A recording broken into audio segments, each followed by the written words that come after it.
Hey everyone, I'm Ryan. Welcome back to my channel. Jumping back into Gordon White's book, Chaos Protocols, again, real quick, just to talk about some, again, advice that should be obvious to most of us, but might not be. So, in my previous video, I talked about saving your money. Of course, you got to save the money, you know. But then you're like, well, how do we make the money? This is where I think Gordon really hits the nail on the head when he talks about you have to take very smart risks. Of course, we're going to have to take risks in life if you want to earn anything in this system that was built around us, whether you and I had a choice in it or not. Oh, sorry. This filming situation is not going to work very well. Again, whether you or I had a choice in it or not, you were born into it, you know, taxes and death, those are the only things we're guaranteed right now in life, unfortunately. So you got to make money. It's very rare that you'll get to live without making any money. Gordon puts it best, I think. You got to take these calculated risks, right? So that doesn't mean that you saved $500 in the last 6 months, so go out and buy 500 lottery tickets. It's not a smart risk to take at all. Now, maybe taking half of that money, or even just $100 of that money, and playing the game with some stocks, that might be a little bit smarter. You know, you don't have to invest a lot if you want to play around with stocks. But even if you invested $10 and over the course of 2 months it doubled in the amount, well, guess what? Your money just worked for you. Again, that's another system that was set up that I don't necessarily like, I don't necessarily agree with, but you know what? If it can benefit me and it doesn't hurt anybody else, which it could be hurting somebody else, I don't know that. But putting your money in there, even just a little bit at a time, not a huge risk. You know, if you lose the $10, damn it. If you make $10, excellent. You know, you doubled your money.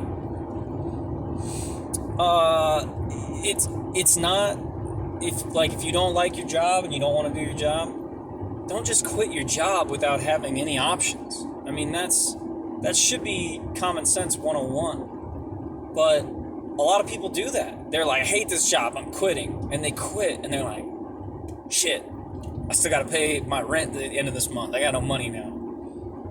But use your time in the afternoon to work on something else that you really like. Maybe you have a hobby that you think you can make money doing. Maybe you make stuff. Maybe you're a great handyman or handy woman and you can fix stuff. Work on those things. And if you can start making income off of them, excellent. Work towards the end goal, which would be leaving your current job maybe and starting a business or what have you.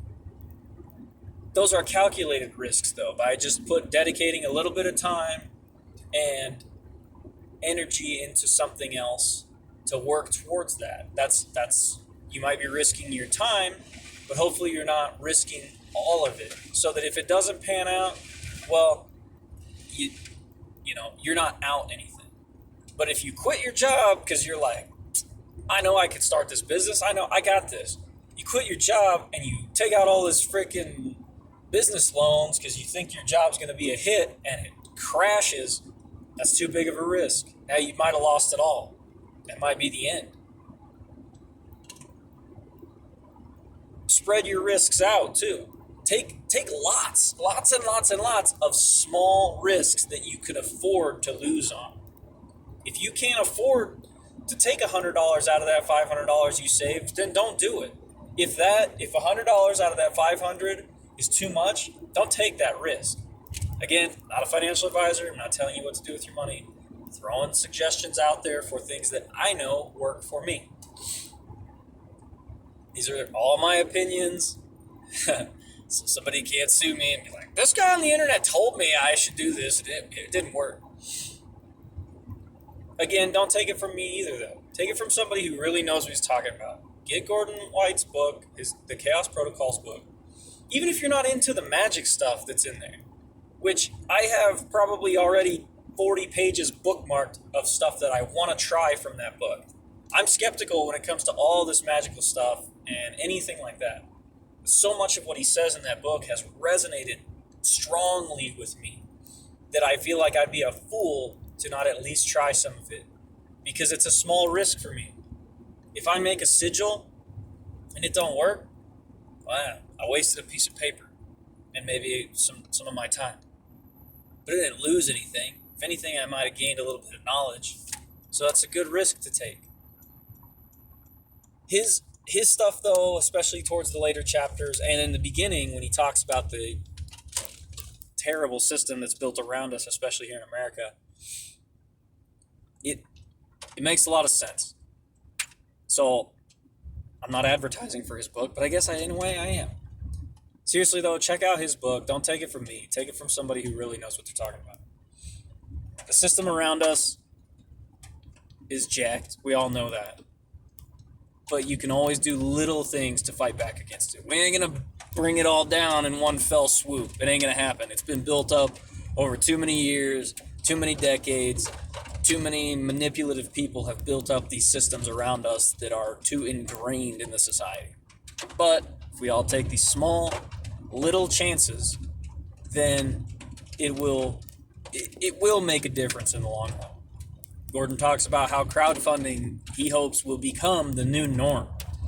Because then the things that we want to see float to the top will float to the top based on people's voices. And the things that nobody wants, maybe not nobody, but very few people want, they won't float to the top.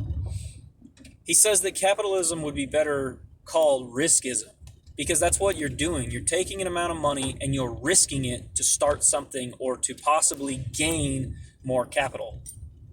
I probably butchered that, because I'm an idiot, but it's something like that. So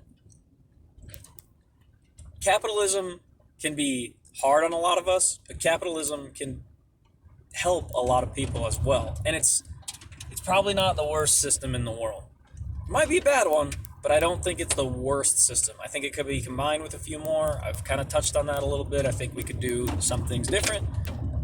But again, what would I know? Let me know what you guys think. I would be eager to hear it. Thank you guys for watching. Talk to you guys next time.